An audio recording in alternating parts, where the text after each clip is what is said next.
Well, good afternoon, everyone. Welcome to the lecture on the Victorian Age, literature and history intertwined. Today, we step into the Victorian era, a period stretching from 1830 to 1901, marked by sweeping transformations in industry, empire, and literature. The era takes its name from Queen Victoria, who reigned from 1837 to 1901, and under whose rule Britain became the dominant global power.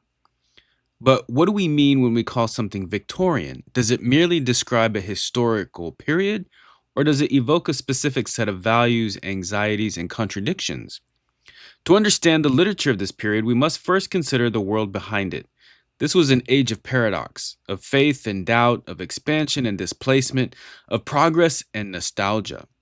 And nowhere do these tensions appear more vividly than in the works of the great Victorian poets and novelists. So let's dive in. All right, so let's set the scene. Imagine it's 1897 and the world is celebrating Queen Victoria's Diamond Jubilee.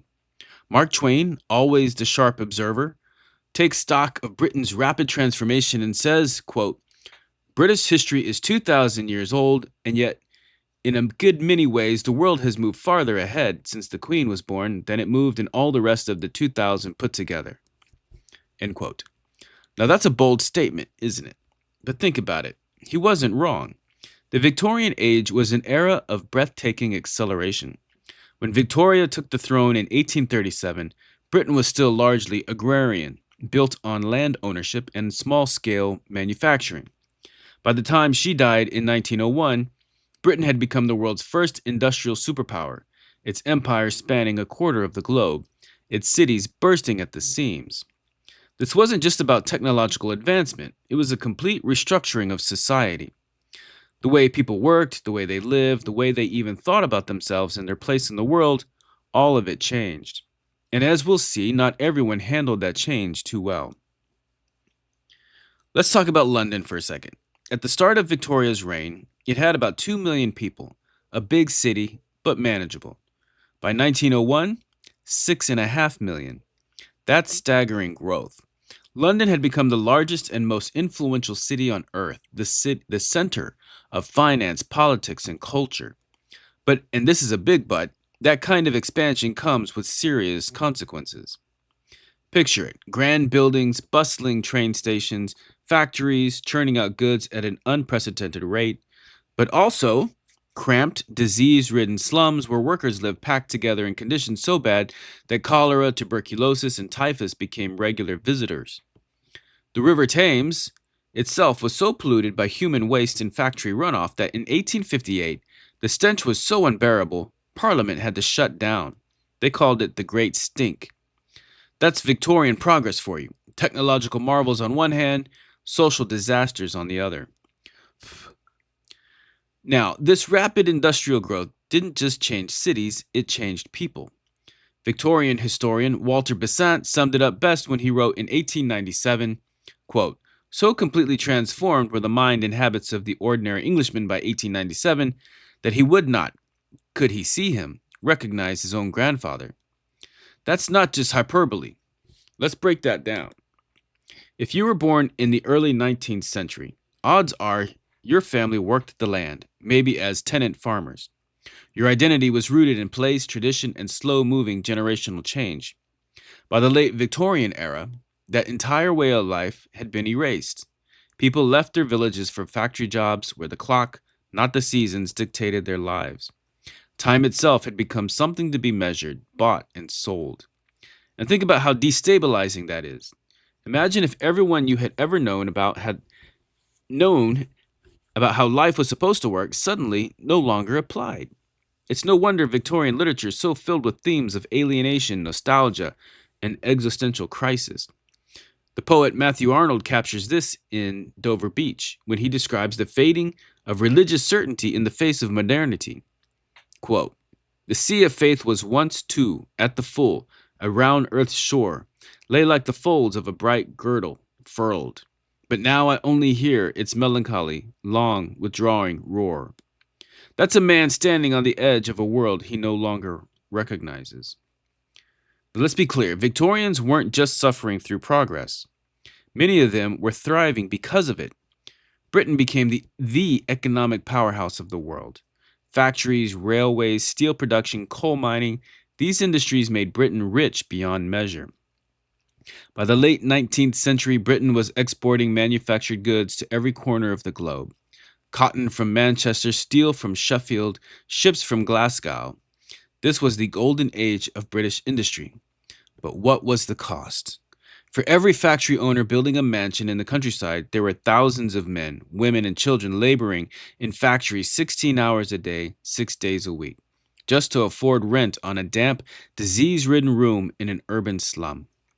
Writers like Charles Dickens, Elizabeth Gaskell, and John Ruskin saw this firsthand and didn't hold back in their critiques. Dickens's Hard Times paints an industrial world where people are nothing more than cogs in a machine, valued only for their productivity. Gaskell's Mary Barton shows the stark divide between the rich industrialists and the starving working class, who were one illness or factory injury away from total ruin. Progress, then, was not a universal experience. It was a privilege, enjoyed by some and paid for by others. And let's not forget Britain's global transformation during this period. By the 1890s, the British Empire controlled 1/4 of the world's land and population. That's staggering. 1 in 4 people on the planet was under British rule. Now, to many Victorians, this was a source of immense national pride. They believed that they were bringing civilization, Christianity, and technological progress to the world. Rudyard Kipling captured this mindset perfectly in his The White Man's Burden, which, for better or for worse, became the ideological justification for imperial expansion. But not everyone was buying it. Critics then and now have pointed out that Britain's empire was built on exploitation, economic dominance, and brutal suppression of resistance. The Indian Mutiny of 1857, the Boer Wars in South Africa, and unrest in Ireland all pointed to the fact that not everyone saw British rule as a gift. But let's go back to Twain's quote. Had the world really moved farther ahead in Victoria's lifetime than in the previous 2,000 years? You could argue, absolutely. This was the birth of the modern world, the rise of cities, the dominance of industry, the power of empire, the questioning of faith. All of it was Victorian. But the real question is, did all this progress make life better? For some, yes. For others, it made life harder, crueler, and more uncertain. That tension, that feeling of being caught between past and future, between progress and displacement, is what defines the Victorian age, and it's what makes its literature so fascinating. As we dive deeper into the works of Tennyson, Browning, Arnold, Dickens, and Kipling, I want you to keep this in mind. Are these writers celebrating progress, or are they warning us about its costs? But because depending on who you read, the answer is very different. Victorian poetry is where we truly see the emotional and intellectual battles of the era play out. While the novel was rising as the dominant literary form, poetry remained the high art of the time, and its leading voices captured the tensions of faith and doubt, progress and nostalgia, personal grief and national ambition. So let's take a look at 4 of the era's defining poets, Tennyson, Browning, Arnold, and Hopkins, each of whom, in their own way, gave voice to the anxieties of their age. We have to start with Alfred Lord Tennyson, the undisputed poetic voice of the Victorian era. After Wordsworth's death in 1850, Tennyson was appointed Poet Laureate, a role that made him the official poetic spokesman of Britain. And yet, despite this lofty position, his poetry is anything but simplistic praise of the empire. Tennyson was, above all, a poet of internal conflict. His work captures the grandeur of Britain's achievements, but also the deep uncertainties that lay beneath them. Take his monumental work, In Memoriam A.H.H., written after the sudden death of his closest friend, Arthur Henry Hallam. This poem isn't just about personal grief, it's about an entire era struggle with faith, science, and the meaning of existence. He famously writes, quote, "There lives more faith and honest doubt, believe me, than in half the creeds." End quote. Now, why is that line so important? Because it acknowledges something deeply Victorian. This era wasn't just about religious devotion, it was about questioning belief itself. The rise of Darwin's Origin of Species in 1859 shattered traditional views on human origins, and many Victorians, including Tennyson, wrestled with how to reconcile their faith with this new scientific reality. But Tennyson wasn't just a poet of doubt. He was also a poet of action and perseverance. Nowhere is this clearer than in Ulysses, where the aging Greek hero refuses to surrender to time, quote, to strive, to seek, to find, and not to yield, end quote. This is often read as the ultimate expression of Victorian ambition, a refusal to rest, a belief in continual progress. But is that really what Tennyson meant? Is this optimism, or is it nostalgia for a lost age of heroism? Is Ulysses driven, or is he deluded? That's the beauty of Tennyson. His poetry constantly invites us to look beneath the surface. If Tennyson wrestled with big existential questions, Robert Browning turned his gaze inward, into the darkest corners of the human mind. He perfected the dramatic monologue, where a speaker, often a deeply flawed or unreliable one, reveals more about themselves than they realize. His most famous example was My Last Duchess. Here, the Duke nonchalantly describes the fate of his last wife. Quote, I gave commands, then all smiles stopped together. End quote. There it is, a chilling admission of murder, wrapped in the polished manners of aristocratic speech. But let's think about this. Why doesn't he just say, I had her killed? Because this isn't just about murder, it's about power, control, and the terrifying ease with which the powerful can erase those who displease them. Browning's monologues aren't just character studies, they're windows into the Victorian psyche. In an age where social hierarchy was still rigid but starting to crack, and where gender roles were being debated like never before, poems like this expose the anxieties surrounding power and control. And let's not forget, Browning's poetry wasn't well received at first. Many Victorians found his style too difficult, too obscure. But today we recognize him as one of the great psychological realists of his time. But if Tennyson balanced hope and doubt, Browning examined the dark recesses of human nature, then Matthew Arnold just let the uncertainty take over completely. His poem Dover Beach in 1867 is one of the most haunting expressions of Victorian anxiety. He writes, The sea of faith was once too at the full, but now I only hear its melancholy long withdrawing roar. This is bleak. Arnold is describing the slow retreat of religious belief in the face of modernity. Think about what this means. For centuries, faith provided a stable foundation for life, but by the mid-19th century, that foundation was crackling. Science, industrialization, and historical criticism of the Bible had shaken many people's religious certainty. Unlike Tennyson, who clings to some hope, Arnold doesn't offer much comfort. What's left when faith fades? According to Dover Beach, not much. Just human connection in an indifferent universe. This poem hits differently in the 21st century, doesn't it? It's not just about Victorian doubt, it's about the modern condition. Arnold saw it coming before most people did. Finally, let's talk about someone who wasn't widely read in his own time, but is now considered one of the most original voices of the era. Gerard Manley Hopkins. Hopkins was a Jesuit priest, deeply devoted to his faith, but also tormented by doubt and depression.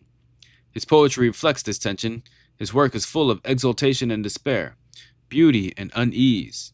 Take The Windhover, his famous poem about a falcon in flight. At first, it seems like a pure celebration of nature, but the deeper you go, the more you realize it's a deeply spiritual experience, almost an attempt to see God in the movement of a bird. And then there's God's Grandeur, where he wrestles with the destruction of nature in an industrial world.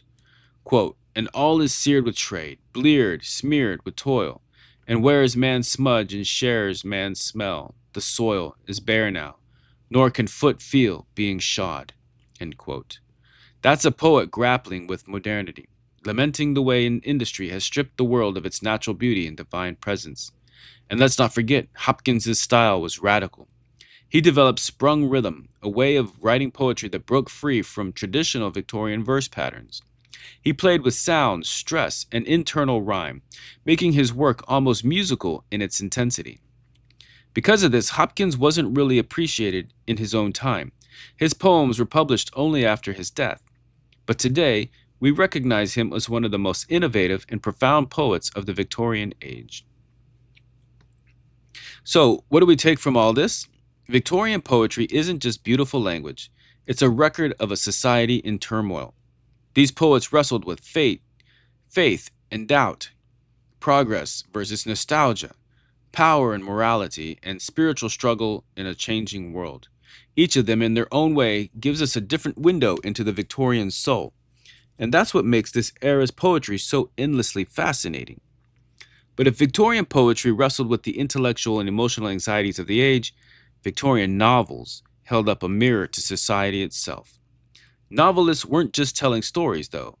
They were social critics, philosophers, and moral commentators, shaping the way readers understood the world around them. Today, we're going to focus on Charles Dickens and Robert Louis Stevenson, two of the most important literary voices of the era. One exposed the harsh realities of industrialization and class struggle, while the other delved into the dark recesses of the human psyche. Both, in their own ways, captured the contradictions of Victorian society, its grandeur and its squalor, its morality and its hypocrisy. And yes, Bram Stoker's Dracula, 1897, absolutely belongs in this conversation too.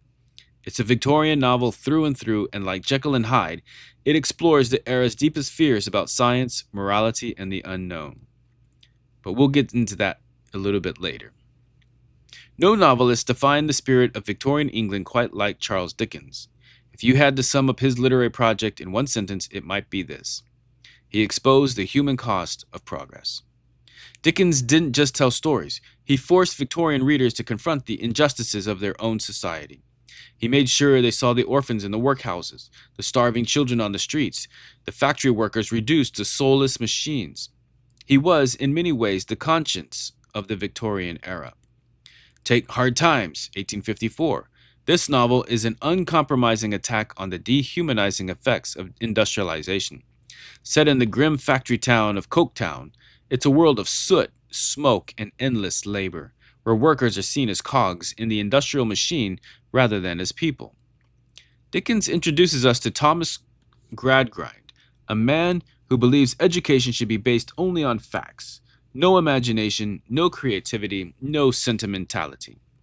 The novel is a direct critique of the Victorian obsession with utilitarianism, the cold, calculating belief that everything should be measured in terms of economic productivity. And then there's Great Expectations, 1861, a novel about social mobility and redemption. Through the character of Pip, Dickens explores the idea that wealth and status don't necessarily lead to happiness or virtue. In a rapidly changing society where self-made men were replacing the old aristocracy, Dickens warns us that the pursuit of wealth can corrupt the soul just as easily as it can elevate it. But perhaps Dickens' greatest strength was his characters. He didn't just write people, he created symbols of Victorian England itself. Oliver Twist, the orphan thrown into the nightmare of the workhouse, represents the forgotten children of the Industrial Revolution. Ebenezer Scrooge, the greedy miser of A Christmas Carol, embodies the ruthless capitalism of the Victorian economy, until, of course, he learns the value of human kindness.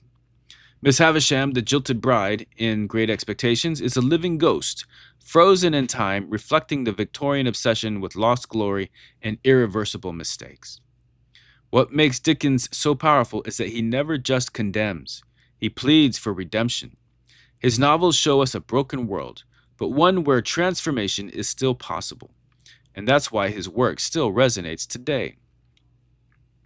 While Dickens exposed Victorian society, Robert Louis Stevenson explored its dark underbelly.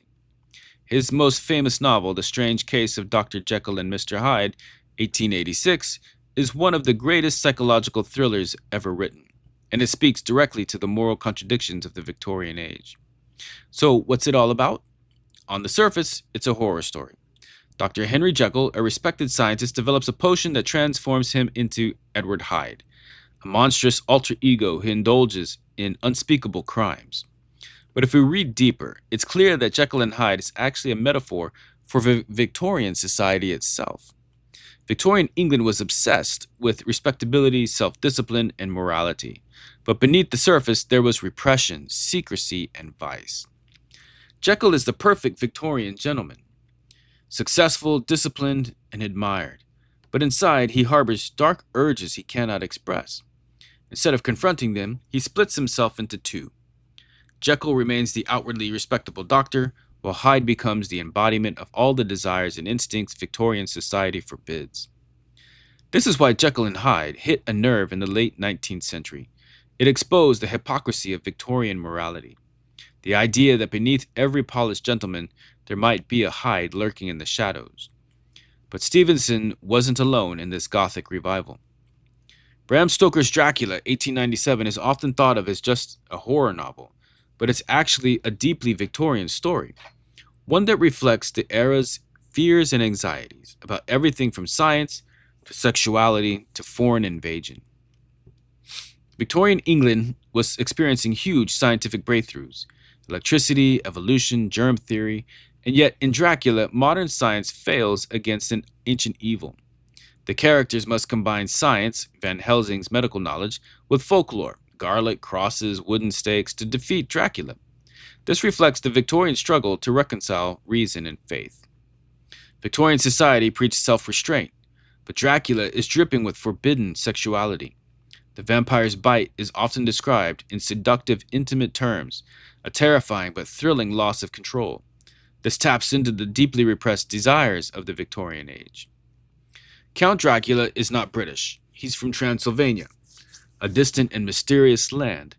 Many critics see him as a symbol of the Victorian fear of foreign influence. The empire was expanding, but so was xenophobia, the fear of foreigners. Victorians feared that outside forces, whether through immigration, trade, or war, might weaken Britain's power. So, what do these novelists tell us about the Victorian age? And what do Dickens, Stevenson, and Stoker have in common? They each tell different sides of the same story. Dickens shows us the social costs of progress: poverty, inequality, and class struggle. Stevenson reveals the psychological costs of repression, the hidden darkness within even the most respectable people. Stoker explores the Victorian fear of losing control, whether it is science, desire, or foreign threats. Together, these novelists don't just tell stories, they expose the dreams and nightmares of an era. And that's what makes them just as relevant today as they were 150 years ago. But let's turn now to one of the most famous poems of the late Victorian era, a poem that has been quoted in everything from sports speeches to political addresses to personal mantras: Rudyard Kipling's If, from 1895. It begins with that well-known line, "If you keep your head when all about you are losing theirs and blaming it on you." End quote.